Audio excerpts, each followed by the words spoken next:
1 Corinthians, the Bible says, "For you are bought with a price." Binili tayo, amen, ng Panginoon. You are purchased. Ibig sabihin, mahalaga ka. Ibig sabihin, hindi ka ordinaryo. Ibig sabihin, special ka. Dahil binili ka ng Panginoon. Okay? Hindi ka nakukuha, hindi ka niya hiningi. Hindi ka lang niya inangkin. Okay? Akin to. 'Di ba? Ako yung may karapatan sa'yo. Hindi. Ang ginawa ng Panginoon para maangkin ka niya, binili ka niya. And that is something special, amen? You're worth. Magkano? Magkano ang bili ng Panginoon sa'yo? Magkano ang presyo mo nung binili ka ng Panginoon? You are worth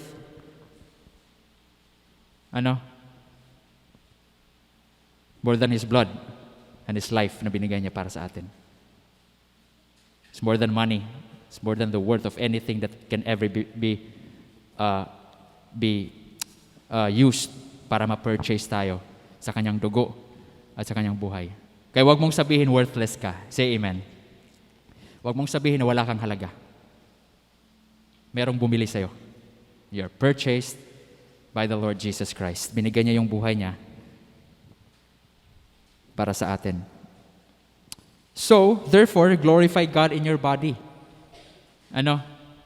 Paglingkuran natin ang Panginoon, dakilain natin siya, luwalhatiin natin ang Panginoon sa pamamagitan ng ating buhay, sa ating mga sarili, sa ating mga katawan, sa ating mga espiritu, which are God's, because we belong to God. Okay? So, ibig sabihin nun, kung binili ka na ng Panginoon, wala nang pwedeng bibili sa'yo. Hello? Kung binili ka na ng Panginoon, ibig sabihin nun, you are not for sale. Hindi ka na pwedeng bilhin ng iba. Nakuha mo? Kung binili ka na ng Panginoon, hindi ka pwedeng bilhin ng iba. You are not for sale. Hindi ka pwedeng ibenta sa iba. Dahil meron ng nagmamay-ari sa'yo dahil binili ka na ng Panginoon. Makinig ka. Nakikinig kayo? Sabi ng Panginoon, huwag mong ibenta yung sarili mo.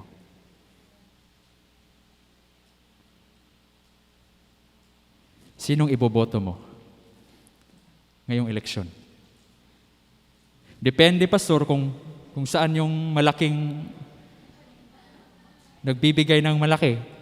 Yun yung iboboto ko. Listen here. Huwag mo ibenta yung sarili mo. Amen? Dapat alam mo kung sino yung iboboto mo. Na kahit bilhin ka man, sabihin mo, hindi mo ako mabibili. Amen? Ewan ko na lang. Hindi na lang ako mag-talk. Alright? Pwede ba natin sabihin ngayong umagang ito with the title, I am not for sale. Hello? Hindi ako pwedeng ibenta. Hindi ako pwedeng bilhin. Bakit, pastor? Dahil meron nang bumili sa'yo. Amen? Meron na nag-purchase sa'yo. Bakit mo ibenta yung sarili mo when there's someone in your life that He have given His blood, He's given His life para mapaksa kanya ka? Bakit ibigay mo yung sarili mo sa iba? That's what God says. That's what Jesus says. That is what God has done. Huwag mong sayangin ang sakripisyo ng Panginoon. Huwag mong sayangin ang dugo niya. Huwag mong sayangin yung buhay niya na binigay niya para sa'yo para mapaangkin ka lang, just to purchase you. But what happens in your life is binenta mo yung sarili mo at hindi ka nagpagamit sa Panginoon. Pinagamit mo yung buhay mo, para sa makamundong mga bagay. Can you say this morning, pwede mo bang masabing, binili na ako ng Panginoon and I am not for sale. I'm not for sale anymore. No. I am God's. Basahin natin ulit yung verse. For you are bought with a price. Therefore, glorify God in your body and in your spirit, which are what? God's. May nagmamayari na ba sa iyo ngayon? May nagmamayari na ba sa inyo ngayon? May nagmamayari na ba sa iyo? Pastor, nilagay ko nga sa bio ko property.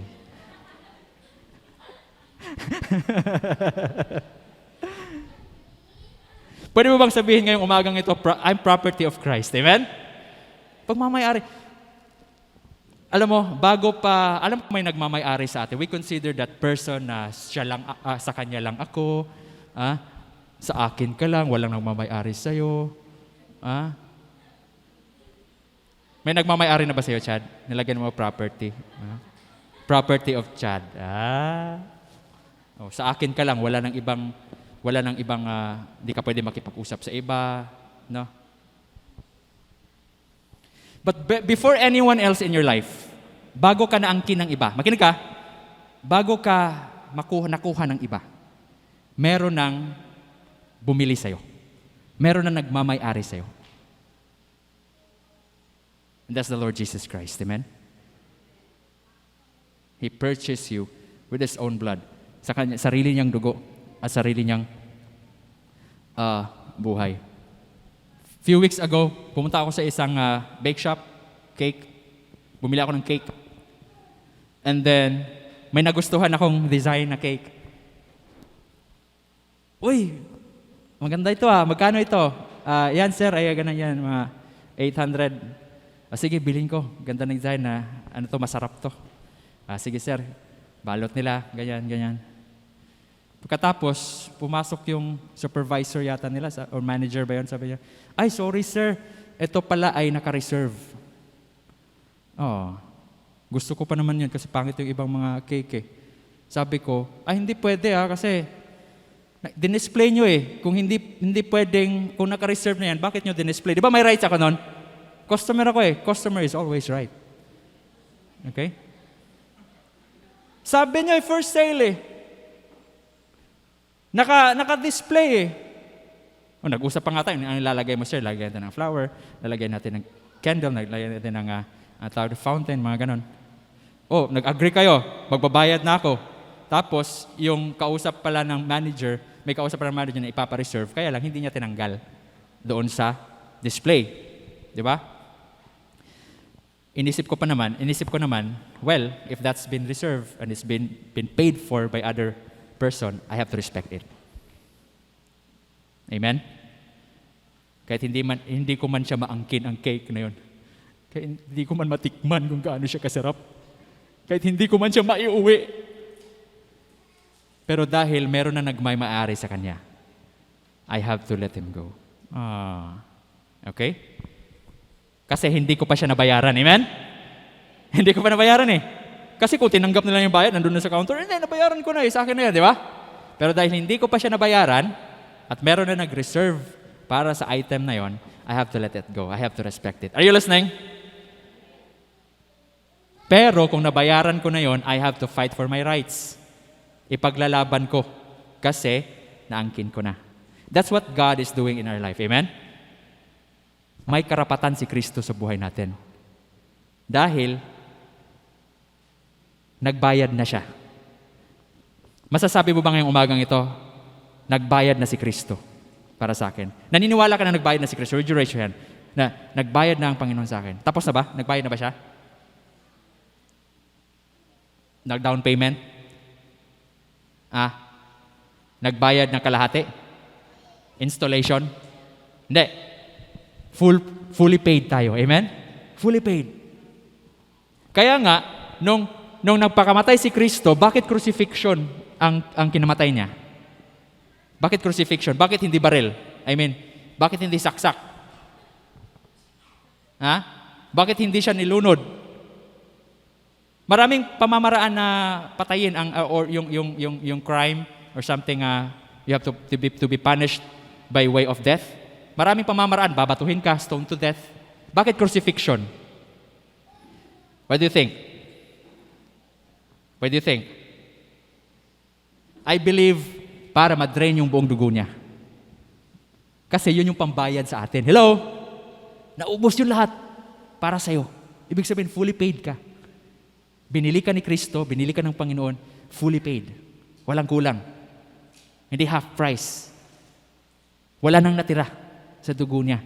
Kaya nga, for how many hours nakabitin siya doon? Di ba? Tayo nga sana ibibitin doon eh. Tayo nga sana ilalagay doon sa krus eh, dahil makasalanan, dahil sa pagiging makasalanan natin.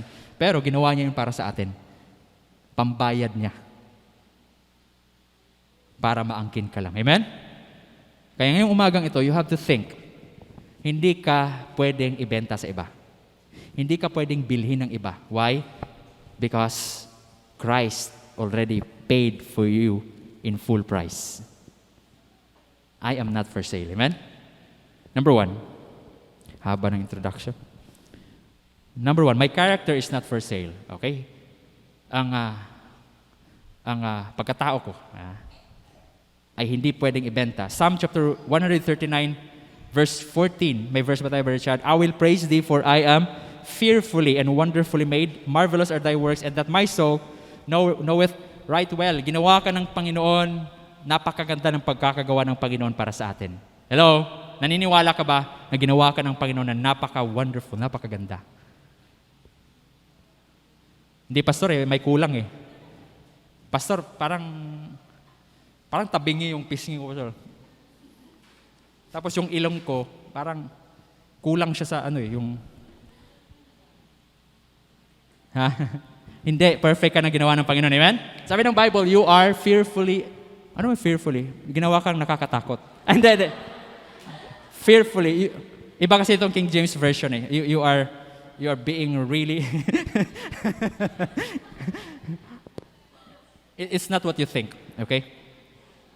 You are wonderfully created. Marvelous are thy works, and that my soul knoweth right well. Okay?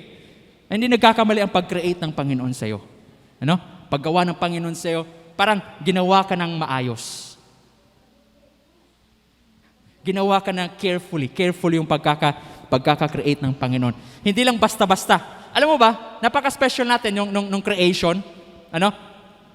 Sabi ng Panginoon, nung ginawa niya yung araw, let there be light. Wow, isang isang parang snap on the finger lang, di ba? Let there be oceans. Let there be trees. Ganun lang. Let there be earth. Ganun lang. Let there be animals. Ganun. Let there be pigs. Let there be horses. there will be fishes. Di ba? Pero yung kinanait niyang tao, sinabi ba niyang, let there be man? Hindi, di ba? It's not a snap of the fingers. Kung hindi, He created you carefully, fearfully, wonderfully. No? Ginawa ka ng Panginoon. Kaya kung ano man yung pagkakadesign ng mukha mo, that's the best. Amen? Wonderfully made ka ng Panginoon. Okay? Maganda yung pagkakagawa ng Panginoon sa atin.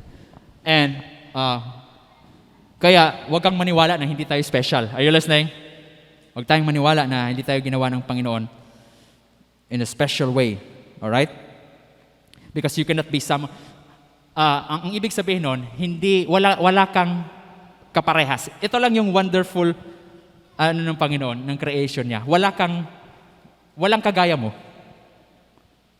Okay? May minsan pa naglalakad ka sa palengke ito. Uy, parang kamukha ko yun. Parang ako yun. Wala, di ba? Sa buong mundo daw. At throughout history, walang kaparehang genes mo. Amen? Medyo may pagkaparehas, pero meron talagang pagkakaiba. Pero yung perfect na ikaw, wala. Out of the billions, no? And for ang tawag doon, for how many years? Wala kang kaparehas. Walang kagaya mo. Think about it. Napaka-particular ng Panginoon, ano? Napaka-accurate yung pagkakagawa niya. So listen here. Makinig kayo, we are special. Amen? Special ang pagkakagawa at wala kang katulad. Bakit, Pastor? Dahil ang ipapagawa ng Panginoon sa atin, alam niya, ikaw lang ang makakagawa nun. Because God has a purpose in our life. You are created for Christ. Ano? And not for someone else. We are created for Christ. Ginawa ka para sa Panginoon. Ano? You are not created for someone else. Ibig sabihin, you exist because of Christ. You never existed para sa ibang tao. You never existed for these things. No. Ginawa ka ng Panginoon para kay Kristo. You have to think about it. Before someone else in your life, ano? Kaya nga, ayaw ko yung kantang, yung I was born for you. That I was born for you. Favorite namin yun ng high school. I was born for you. It was written in the stars. Well, partly naniniwala ako nung kabataan ko. Isinilang ako para sa'yo. Alam mo ba, ginawa ako para sa'yo lang. Pero nabasa ko yung Bible, hindi pala ako ginawa para sa tao. Amen? I was born for Christ. I am created for Christ, not for a person, not for someone else. Are you listening? We're always romanticizing mga songs. Alam no, sino kaya yung destiny ko? Sino kaya yung soulmate ko? Sino kaya yung We're always thinking about it. But have you ever thought na ginawa tayo especially for Christ? Amen? Dapat yun yung nasa isip mo. No one else. The reason why you live is Christ. Amen? The reason ka nag-exist ka because of Christ. The reason kung bakit nandito ka, the reason why you are still living because of Christ. Because He is your only reason. He is your only purpose why you existed. Kaya ka nandito dahil kay, Dahil kay Kristo. Okay? Pwede mo bang masabi ngayong umagang ito, I am born for Christ? Sabihin nga natin, I am born for Christ. Hindi I am born for my jowa. I am born for my wife. I am born for my husband. Before anyone else in your life, amen, you are born for what? Para kay Kristo. Ginawa ka. You existed it. Okay? Number 1, kaya hindi ka pwedeng makuha ng iba. Before anyone else in your life, it should be Christ. No? My character, yung pagkakagawa ng Panginoon sa atin, ay hindi pwede makuha ng iba. Number 2, my calling is not for sale. Ang panawagan ng Panginoon sa akin, ay hindi pwedeng ibenta. Ephesians chapter 2 verse 10. May verse na, Brother Chad? Ephesians chapter 2 verse 10. For we are His what? Workmanship. Ibig sabihin, ang Panginoon ang nagtrabaho sa atin. Alright? Siya yung nag-create sa atin. Siya yung nag-design sa atin. Created in what? In whom? Para kanino ka? Ginawa. Created in what? Christ Jesus. Para kay Kristo. And to good works which God hath before ordained. That we should what? Walk in them. So, tinalaga tayo ng Panginoon. Inordain tayo ng Panginoon para kay Kristo, para we should walk in that path. No? So, ibig sabihin nun, you may not know what your future is, what your future holds. The only thing na kailangan mong malaman today, para kay Kristo yan. Pastor, hindi ko alam yung future ko. Raise your hand. Hindi mo alam yung future mo. Raise your hand. Hindi mo alam yung future mo. Alam mo na yung future mo? Pastor, hindi ko alam yung future ko. Almost, lahat sa atin, hindi natin alam yung future natin. That's so obscure. No? Hindi natin alam kung ano yung kinabukasan natin. But one thing for sure, ano man yung future mo, para kay Kristo yun. Hello? Whatever path would that be? Ano mang klaseng story, ano bang klaseng kwento ang hinanda, ano bang klaseng experiences ang may experience mo, walang ibang purpose yan, kundi para kay Kristo. Hello?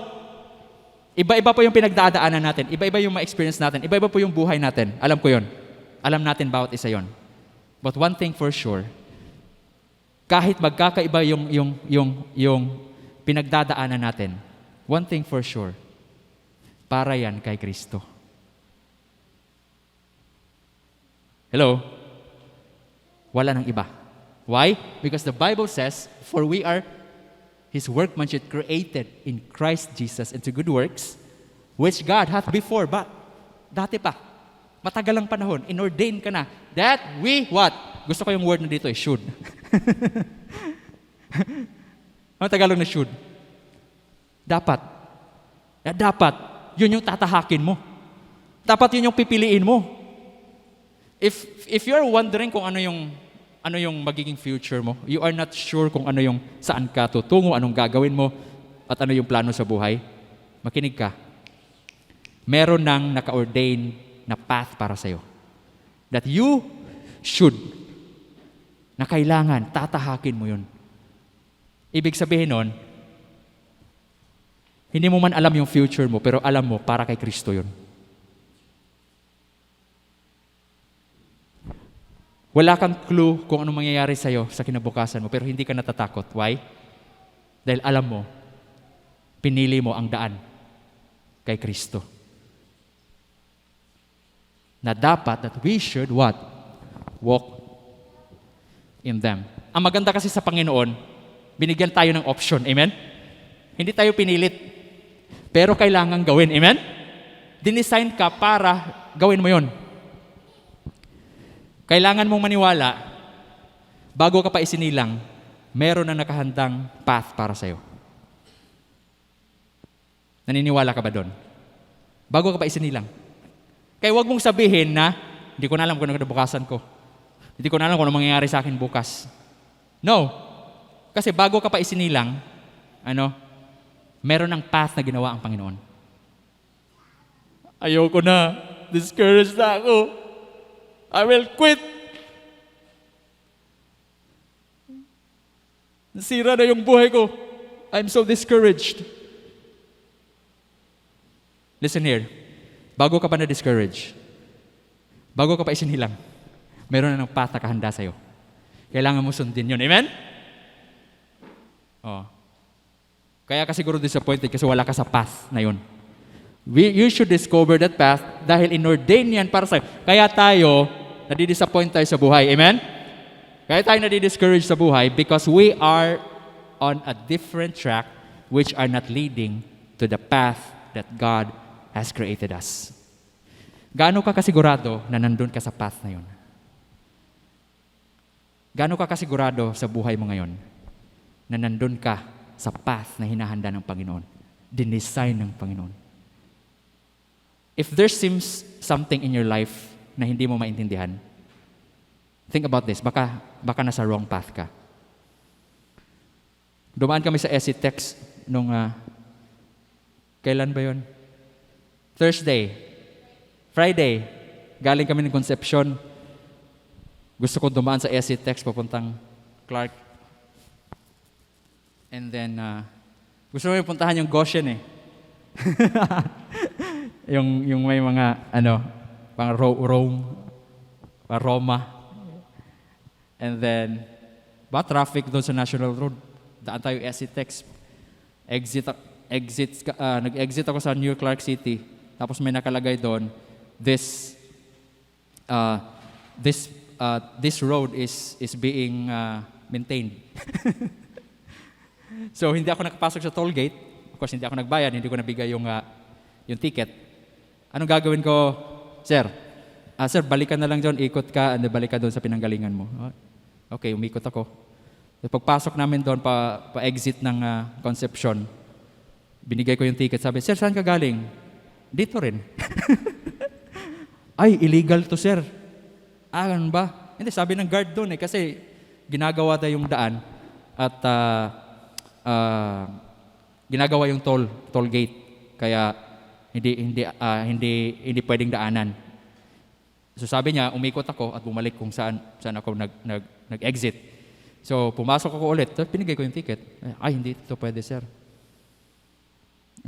Kala ko ikukulong na ako eh. Sabi niya, may bayad lang, sir. Ito, ganito, fine. Okay, so nagbayad ako. And then, nakalabas kami ng konti. Sometimes, nandoon tayo sa point ng buhay na wala ka sa tamang path. That you're in the wrong path. Amen? Anong gagawin ko, pastor, pag wala ako sa tamang daan? Bumalik ka. Amen? Umikot ka ulit. Hanapin mo yung tamang daan para sa'yo. Kasi pag nasa maling daan ka, hindi mo ito pwedeng ipilit na pasukin. Nakinig ka? Hindi mo pwedeng pumasok sa isang daan na hindi nakadesign para sa'yo. Hindi mo pwedeng ipilit ang isang road which are not designed especially for you. Mahihirapan ka lang. Kaya sabi ng guard, umikot ka, sir. Bumalik ka. And when I have entered the right path, diretso na yun. Ang ganda ng biyahe. Amen? Napaka-smooth sailing ng biyahe. One thing for sure today, if you are not really sure sa path na tinatahak mo ngayon, hanapin mo ang daan papunta kay Kristo. Amen? Hanapin mo yung daan na dinesign niya. Because God ordained it for you. That we should what? Walk in them. Dapat nandun ka sa path na yun. Amen? Dapat nandun ka sa road na yun. Dapat nandun ka sa daanan na dinesign niya para sa'yo. Because the more na pinipilit mo yung daan na yun na tinatahak mo, the more nagiging magulo ang buhay mo. Okay? Number 1. Number 2, my calling is not for sale. No? Huwag mong ipagpapalit. Okay? Ordained. Ano ibig sabihin ng ordained?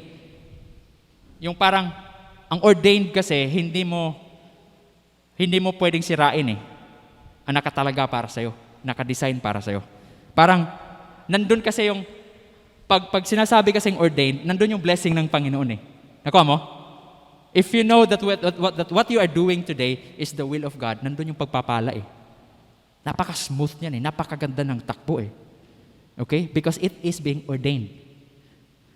Ang ginagawa mo ba ngayon is ordained of God? Ang daan ba na tinatahak mo ngayon is ordained by God? Ang lugar ba na napuntahan mo ngayon is ordained by God? Ang tao ba na nakakasama mo ngayon is ordained by God? Ang sinasabi niya dito, which God hath before ordained that we should walk in them. Should. Matakot ka sa word na should. Amen? Matakot ka sa word na should. Dapat. Kailangan. Yun lang. Kasi dinesign ko para sa iyo yun. Ginawa ko para sa iyo yun. Create ko para sa iyo yun. Bago ka pa isinilang. Because that is for you. Amen? You should walk in them. Ordained of God. Hello? Gaano ka kasigurado that the path that you are taking today is the one that He's designed, ordained before the world began. Okay? Ordained of God. Sometimes kasi, yung mga bagay na inordain ng Panginoon sa atin, makinig ka, most of it hindi natin gusto eh. Are you listening? Hindi lahat ng inordain ng Panginoon sa'yo o nakahinanda ng Panginoon sa'yo ay gusto mo. Not necessarily. Meron mga pagkakataon na yun yung kalooban ng Panginoon sa'yo pero ayaw mo. Meron mga pagkakataon na yun yung hinanda ng Panginoon sa'yo pero hindi mo feel. Hindi mo gusto. You don't like it. Even Christ, ang naka-ordain para sa Kanya ay ipako siya sa krus.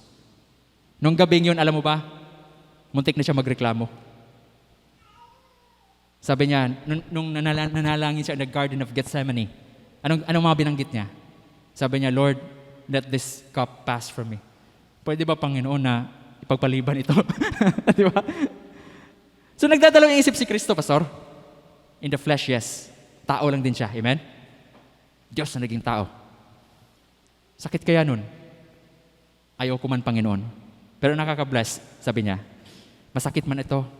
Ayaw ko man ito. But if this is your will. Amen?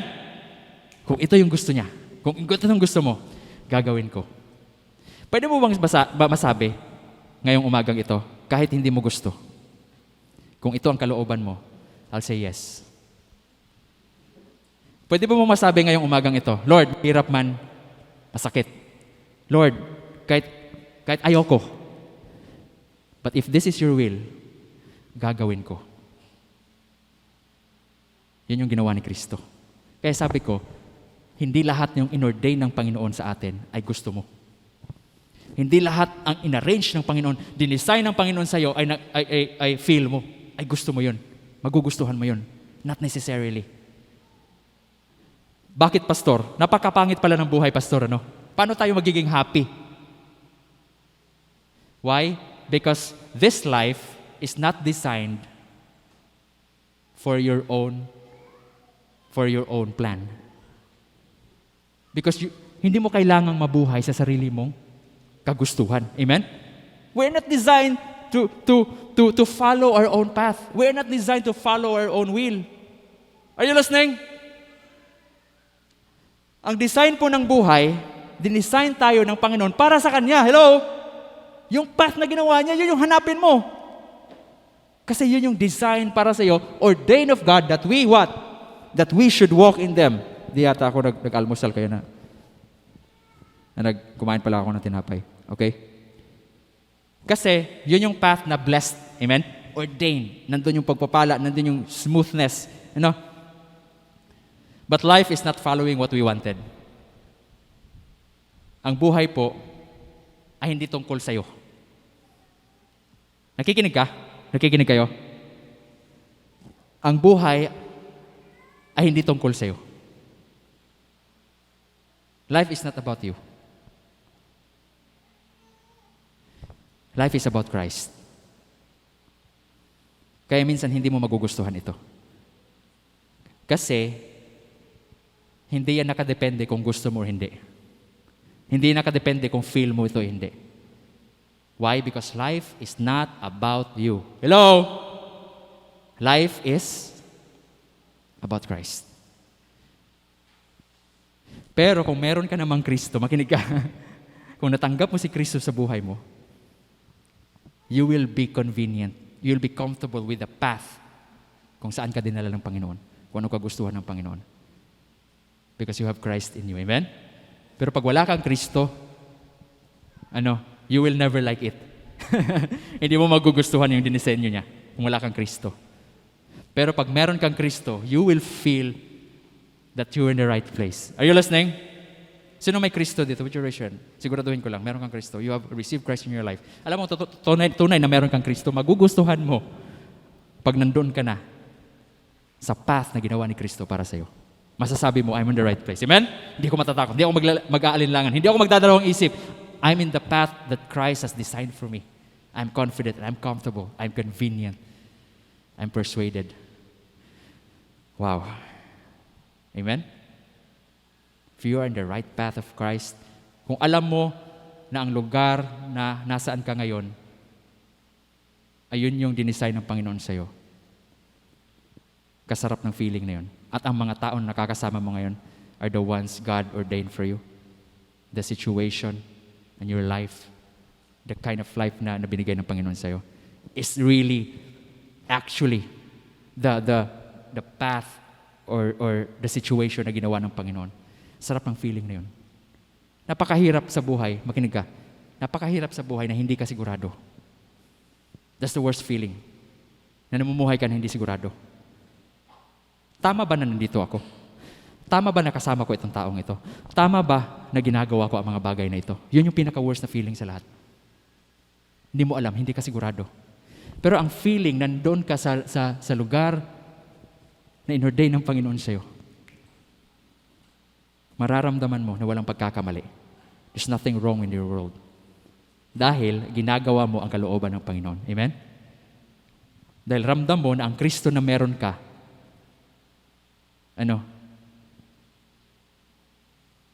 yun yung tutulong sa'yo to feel the right way that you're in the right path. Alright? Diretso pa tayo. That's ordained, Pwede mo bang masabi ngayong umagang ito? Lord, not my own will. Amen? Lord, not my own feelings. Lord, not my own desire, but yours. Ang hirap kaya, Ang hirap yung ginawa ni Kristo. But for the sake na matupad ang kalooban ng Panginoon, would you say yes? Lord, hindi sa sarili kong kagustuhan. Lord, hindi sa sarili kong pakiramdam. Lord, hindi sa sarili kong desires, but I will follow kung ano mo yung hinanda mo para sa akin. Yun yung hanapin mo. Amen? Alright, number 3. My commitment is not for sale. Ito yung mga bagay na hindi mo ibebenta. Alam ko mahilig tayo magbenta, no?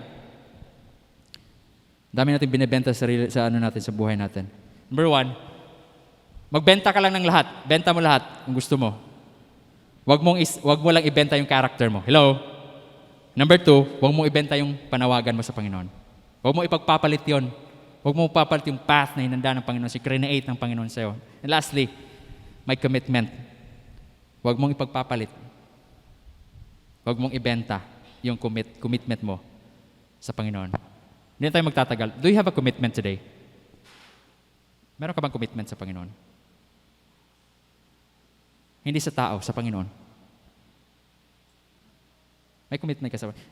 Is there once in your life that you have said,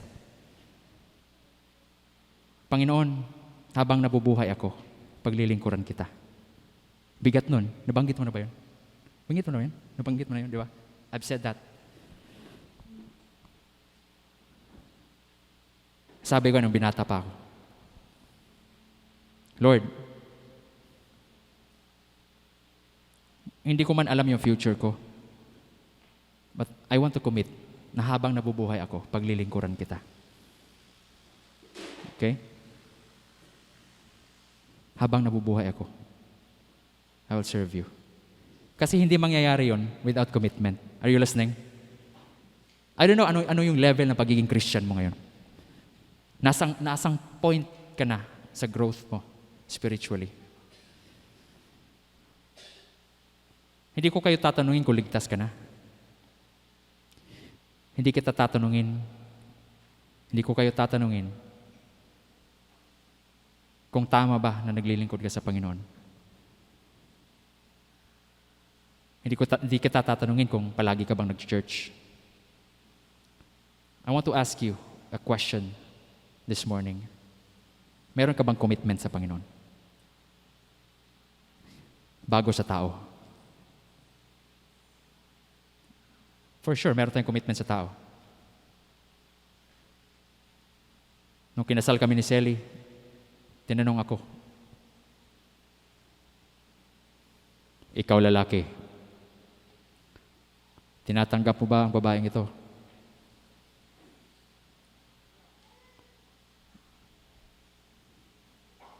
For better, for worse, sa kahirapan man, sa kaligayahan ng buhay, sa kasakitan, in sickness and in health, till death do you part. Yes, sir!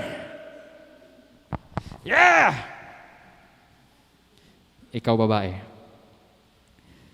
tinatanggap mo ba itong poging ito? Hindi ko makakalimutan yun. Sinabi niya, napasabi ko tayo.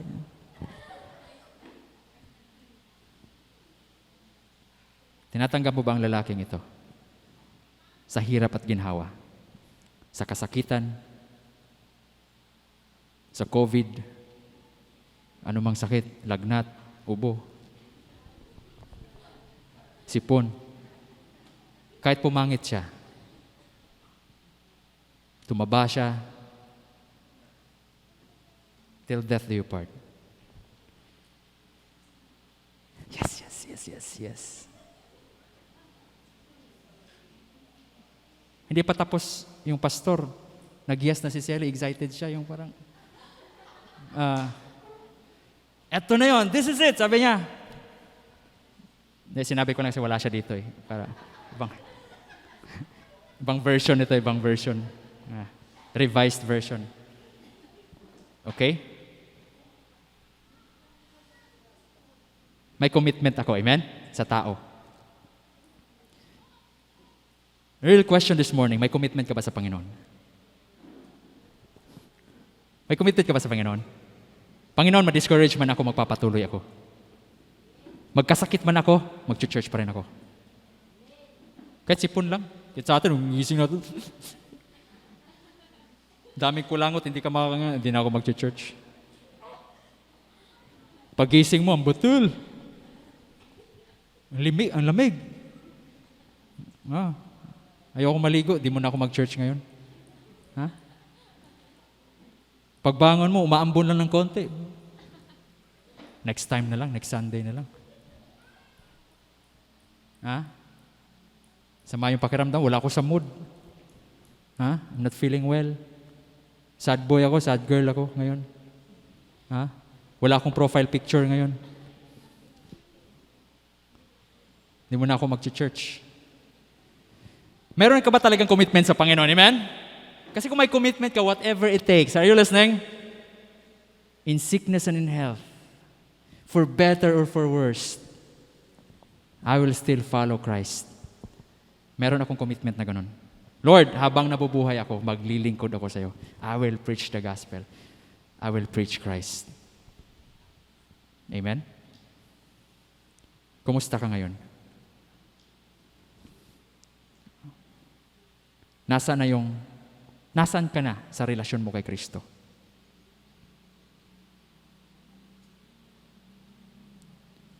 Whatever the world will do, masasabi mo bang para kay Kristo lang ako?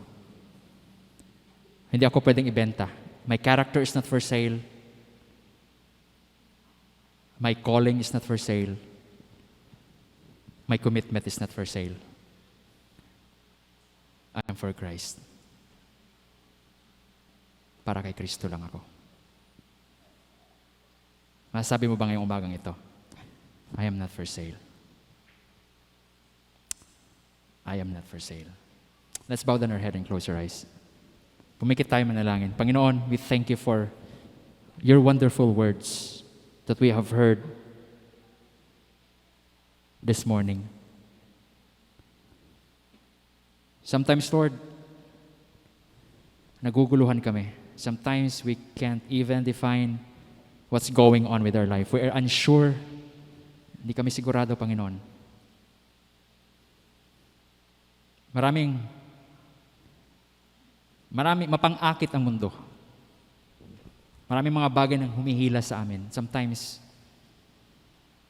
may mga bagay na nakakalimutan namin, Panginoon. Sometimes hindi na namin naiisip yung tama. Sometimes you make a choice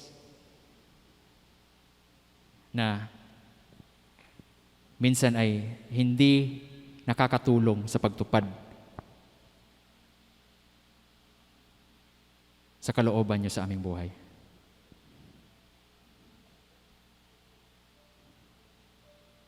But I will say this morning, no matter the trials, kahit anumang pagsubok,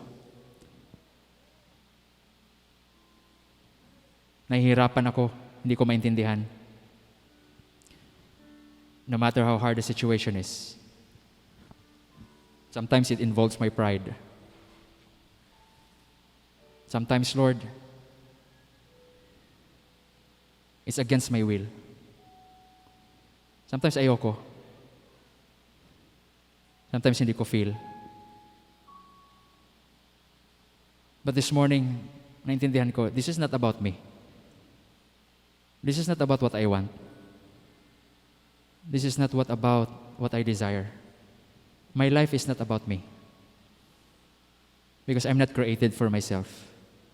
I am created for Christ. Hindi lang niya ako ginawa. Binili niya ako with His precious blood, with His precious life. Walang ibang magmamay-ari sa akin kundi si Kristo lang. Mahirap talikuran ang buhay, mahirap i-ignore yung sarili. Mahirap i-ignore ang sarili kong pakiramdam. But if this is the path na create ng Panginoon, inordain ng Panginoon sa akin, sasabihin ko, I am not for sale. Para kay Kristo lang ako. Pastor, can you help me pray? I have struggles today. Hindi ko maintindihan. Mahirap. Mahirap gawin. Nahihirapan din si Kristo at that time. He's in the Garden of Gethsemane. Bakit kailangan ko pang gawin ito? Why do I have to give my life But if this is your will, kung ito ang kalooban nyo, I will do it. I will do it.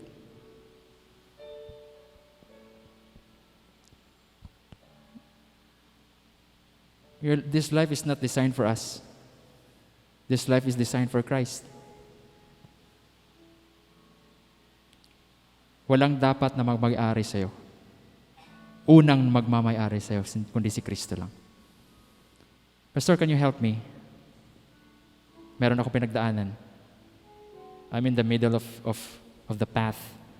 I'm in the middle of crossroads ng buhay. Pero gusto kong hanapin yung path na hinanda ng Panginoon sa akin. It may be, nagkamali ako ng exit. It may be, nagkamali ako ng pasok. I want to be back. I want to go. I want to discover the path that God created and ordained for me. Please help me pray, Pastor. I will raise up my hand. Magtataas ako ng kamay. I will pray for you. Amen. Amen. I see your hand. Meron pa ba sa atin dito? Can you raise your hand? Amen. I'll pray for you. Help me pray. Help me, Pastor. Help me that I can be led to the right path that God has created for me. Ayokong sayangin yun. Ayokong mawala yun. No matter what I am experiencing right now, bago pa yun, meron na nakahanda para sa akin.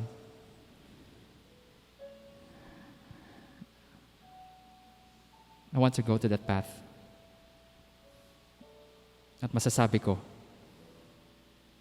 I am not for sale. My character is not for sale. My calling is not for sale. My commitment for the Lord